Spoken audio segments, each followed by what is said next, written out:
Okay, so this is two sets of NeoPixels. The ring on the left is an RGBW set, and the arc on the right is just an RGB set, running two different NeoPixel services, one now configured for RGBW.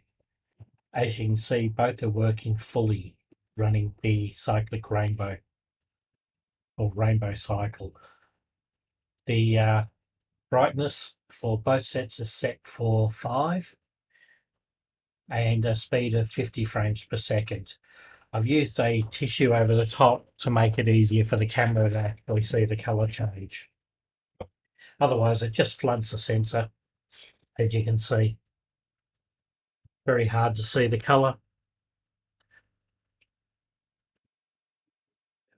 Okay, so this is just a quick demo of the new code working. I did know that the version number of the Arduino code didn't update. So if you were running a version of MRL prior to 1.1.977, you will need to recompile and reinstall the MRLcomm on the Arduino.